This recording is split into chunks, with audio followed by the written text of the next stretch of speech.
I always think of the bass player playing right on the note. And I like to think of the drummer playing just in front of that, just to keep pushing it, just to keep the intensity there. And I always think of solo players, or solo instruments, melodic instruments, playing lead lines, or singers being the other side, behind the bass player. So there you have it covered. You have sort of your voice or your lead instrument sort of like giving the emotion, and they need a bit more space to get the emotion. You have the very methodic sort of bass sort of plodding away. And on top of that, you have the excitement coming from the edge, you know, pushing it on, motoring it on as much as coming from the drummer. Carl Palmer was talking about something of vital importance to anybody who's played in a band. The way the instruments fit together rhythmically. Rhythm is obviously a vital part of rock music, but it's not just a matter of how fast or how slow you play. What you play on the drums will affect what the other instruments play, and this in turn affects the structure and arrangement of the whole of the music. When you get into a band, you not only have to think about what to play, but when to play, because often what you don't play can be as important as what you do. But first of all, we're going to look at how to play, basic technique. Let's start with the drums. Now, the sitting position. It's very important that you don't lean too far forward, don't lean too far backwards. It may sound obvious, but your weight must go straight down through the stool. This way, it leaves your arms, and in particular your legs, free and loose to play. Now then, starting with the right leg and the bass drum. First of all, the heel planted firmly on the base of the plate down here, and the fulcrum is at the ankle. You can play like this. Most rock drummers, however, lift the heel off the plate a bit to get more power, brings the whole leg into play. Don't come too far off the plate, though. Do you get this? And for maximum power, you just bring it halfway down the pedal. Give it some real power.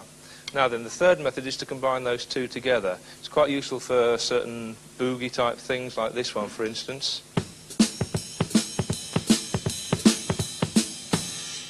Get a sort of a rocking motion.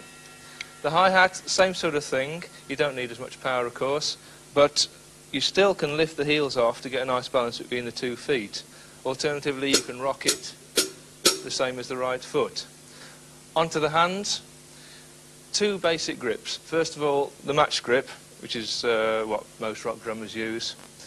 In this one, the fulcrum is between the fleshy part of the thumb and the first joint here of the first finger. The other fingers wrap around the base. The stick is like an extension of the forearm, the palm face downwards. The stroke comes from a combination of fingers and the wrist, and for maximum power the whole arm comes in. Now the other grip is the traditional or orthodox grip. Now in this one, this was developed by marching band drummers who tended to have the snare drum slung to one side, so they had to develop this rather unorthodox technique where the fulcrum is at the base of the thumb here, the other fingers wrap round again, and the stick goes between the second and the third finger like this. And you get a sort of a cross here between the thumb and the first joint. Now in this one, you want to turn the whole forearm so that you're going up and down in a vertical plane, in this plane. If the wrist turns this time, you get this sort of thing, which is exactly what you don't want. This is the orthodox grip, but it's still used by some of the world's most powerful drummers. So even though rock drummers tend to use this one, we asked Ian Pace and Carl Palmer what they thought about the grips.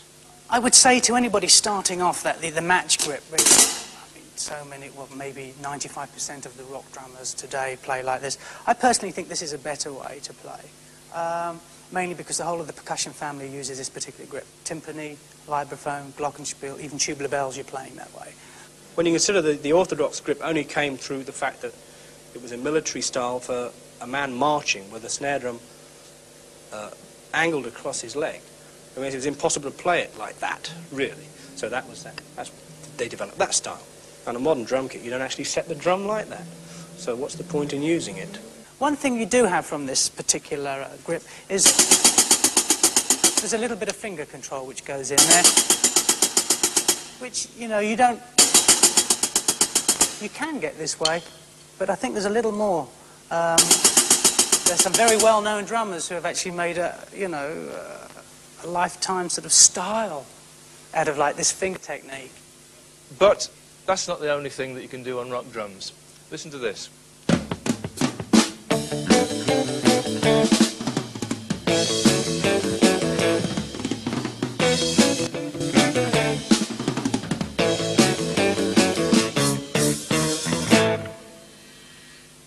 That was a selection of straight-ahead rock fills. Did you also know that they can be played separately as technical exercises called rudiments?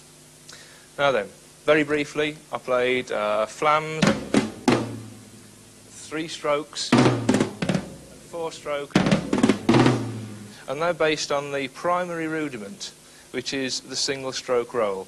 This is played simply like this, one hand after the other. The next one, double stroke roll, 2 beats on each hand, like this.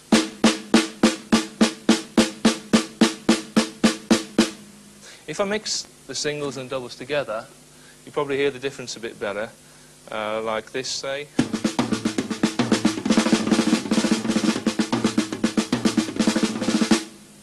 And so on. Now then, in fact there are 26 standard rudiments and thousands of variations on them. You can find them in loads of drum tutors. It may sound a bit dry, but it's a bit like Deirdre and her guitar, say. Sometimes she might have to look in a book to find different chords, different scales she'd never think of for herself. Same thing can apply to the drums. Okay, for instance, to take the next important rudiment, the famous paradiddle.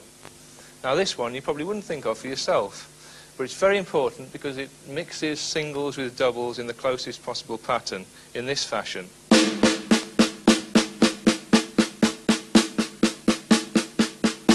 That's just left, right, left, left, right, left, right, right, left, right, left, left, and so on.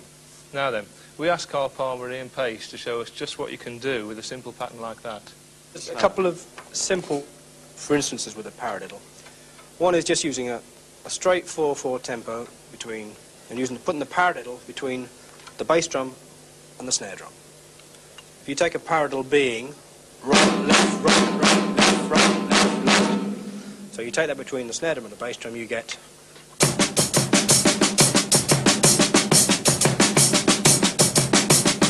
You immediately have a rhythm, a patterned rhythm. Now, if you don't know a paradiddle, you've never worked that out in a million years.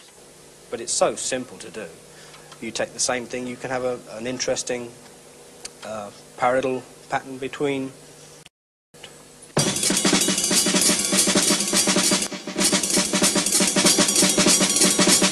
You can do that all day long, and it's really impressive if you stick it in the right place. But if you don't know the notation of a paradiddle, then that's something you'd never actually work out by yourself. If you play them slow or fast, there's a great difference in the sound. You know, the actual feeling in your hands is the same as the sound. You couldn't actually tell I was doing 2 with one or 1 with the other, you know, to the listener. And that's the object of them, really, to get each beat as even as possible. And then you can take that same thing and put it on the drum set. You can actually play paradiddles on the drum set, and they would sound, they'd sound like this.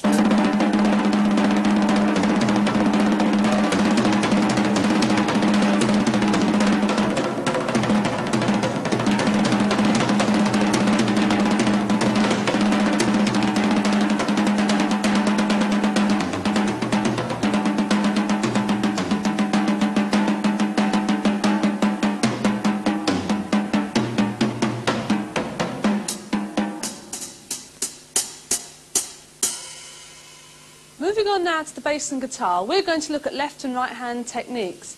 These are probably even more important for shaping your sounds than either the instrument or the amp that you're using. Now on bass guitar, the right hand is probably most important for shaping your sound. Let's look at the classic playing position. The thumb is on the back pickup and the weight is actually balanced on the back of the bass. So your thumb firmly in position, and then you use your first and second finger to play on the strings like this. 1, 2, 1, 2, 1, 2, 1, 2. Now you'll notice that the strings are ringing and you have to stop that, so you bring in your left hand. The left hand controls the unwanted noise. So this time, damping goes like this. 1, 2. Notice how I bring my hand round as I move across the strings. Can you see that? Now, without even altering your amp or your pickup selection, you can get a wide variety of tones, All you have to do is move your fingers and play on different parts of the string. At the back, you get a hard, biting tone, like this. In the middle, you get a really punchy sound.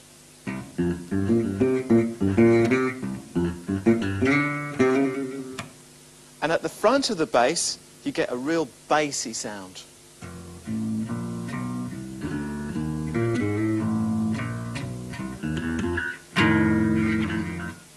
Now, as an alternative to those ways of playing, you can use a plectrum as a guitar player would do. That is absolutely fantastic for sort of boogie, hard driving rhythms. Sounds like this.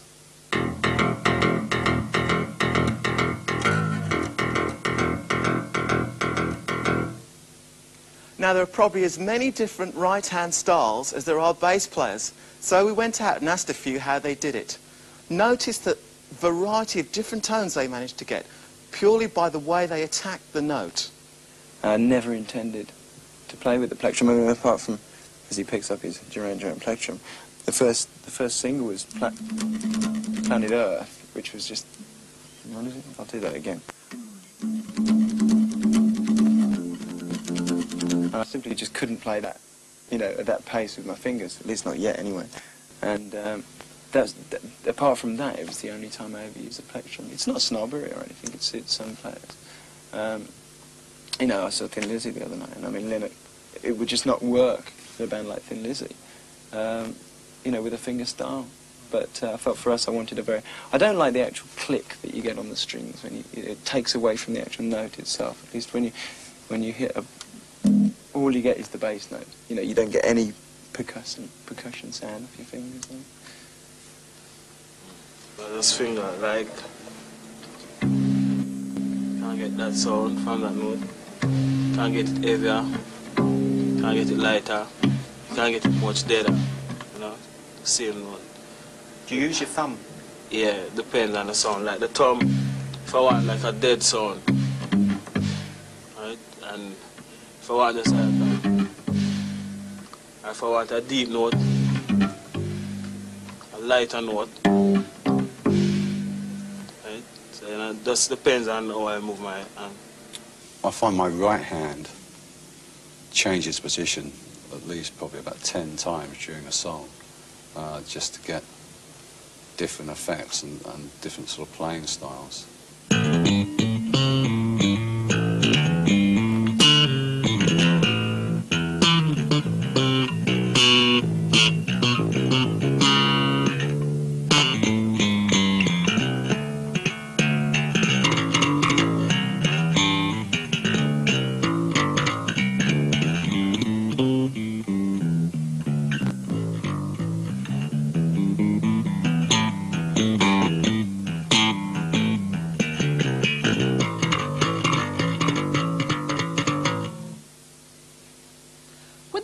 Then a lot of the sound comes from the right hand.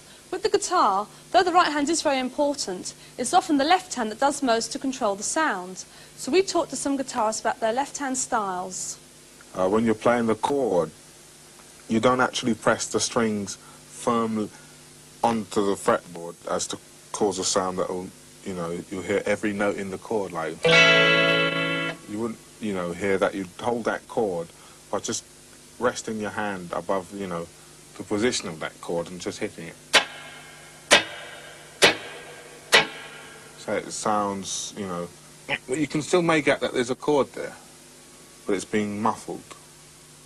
The way I like to hear a guitar is as part of a group, as part of a rhythm thing, and I think the guitar can emphasise and enhance things in a lot of the ways that a drummer can. I mean, this way of playing is very percussive, so that instead of just chords like that, the whole thing is like is cutting them off nice and snappy, so that you hit a chord, and then if you just lift your fingers so that they're damping the strings instead of making the notes, you get that. So you can vary between chords that are held on for a while or immediately stop like that to give it emphasis.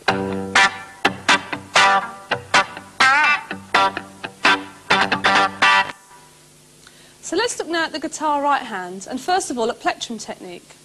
The usual way of holding the plectrum is between the thumb and the first finger. You can use either downstrokes like this, or upstrokes. But the most effective way of building up your speed is to use alternate up and down strokes like this. Now, I was keeping my wrist quite relaxed, and most of the movement was coming just from the wrist. If I was playing chords, I'd probably rotate the wrist and forearm as well. The thing to remember not to do is to tense your wrist up and move from the elbow like that. This is a way of slowing you down, and also you won't be able to get such a smooth plectrum technique. Now, you can also use the plectrum to control the volume, simply by deciding how hard to strike the strings, something like this.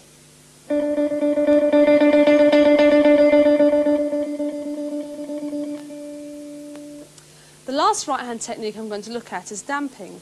To dampen the strings with the right hand, put the side of the hand just on the bridge saddles like that. This leaves your fingers free to pick the strings still, and you can use this technique either to get quite a chunky chord sound like this,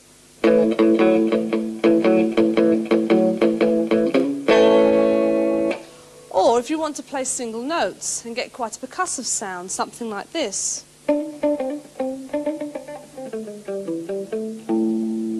So you can see that right-hand damping is important in all styles of music. But let's return to the point raised by Carl Palmer at the beginning of the programme. How do the instruments in your band fit together rhythmically? We'll start with the drums, the most obvious rhythm instrument. Right, well, the main job of the drums, obviously, is to state the rhythm of the song.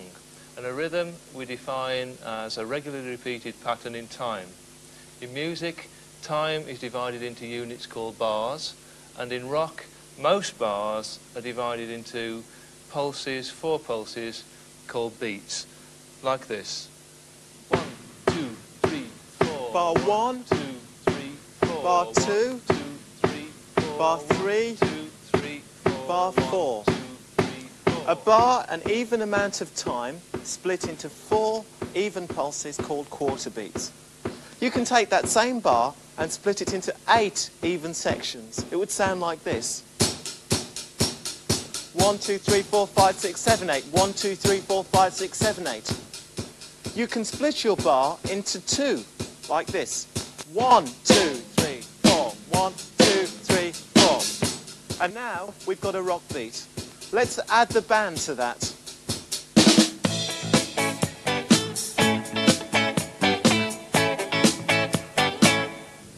Right, I'm sure you all recognise that as a bow diddley rhythm, but in fact it comes from the Cuban clave rhythm, which is a pattern that crops up all over the place in rock.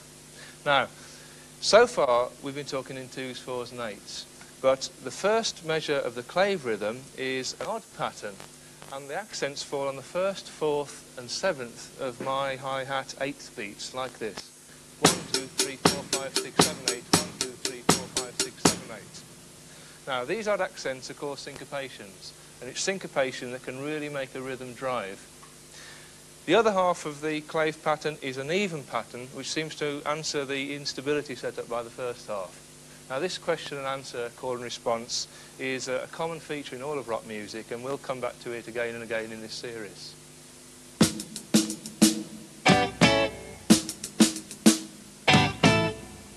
Now, when it comes to playing together as a band, one idea might be for the bass and the guitar to fit in with the rhythm that's being laid down by the drums. Perhaps the bass can fit in really tight with the bass drum, like this.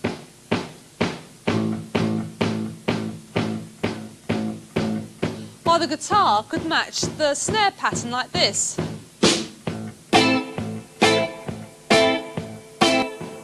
Or I could switch and match the hi-hat pattern, something like this.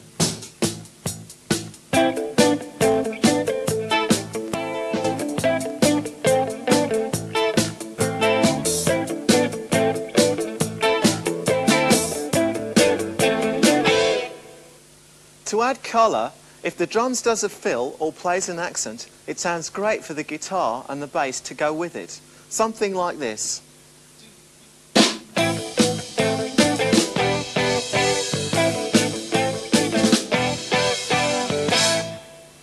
But whatever the style of music, there's a rule of thumb that applies to all of them. We asked Larry Graham to explain for us. Well, actually, it depends. It depends on how complicated you're trying to get. If you're really trying to keep it simple, okay, then if the guitarist is playing a real complicated pattern, then I look for simplicity, okay?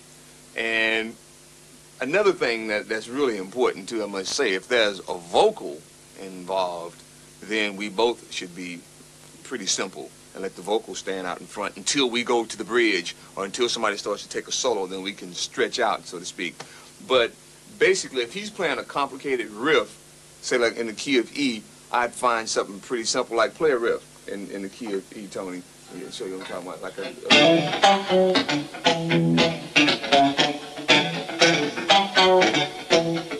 simple.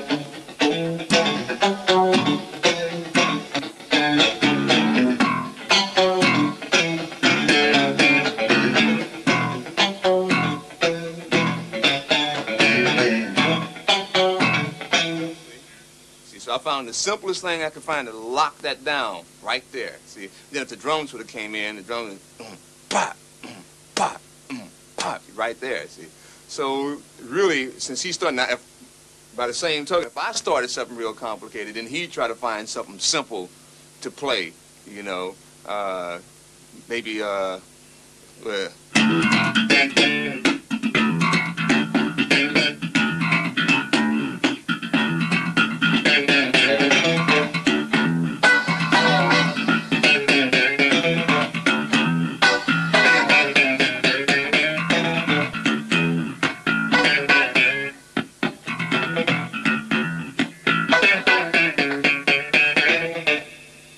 So I took the lead that time, see, and we just kind of like traded roles. It sounds obvious, doesn't it? But getting your band to mesh together is really a matter of trial and error and practice. It might help to think of yourselves as a team. Even though you might be the best player, it won't necessarily make a good team. Let's look now at the way that Nile, Rodgers and Bernard Edwards organise things in Chic.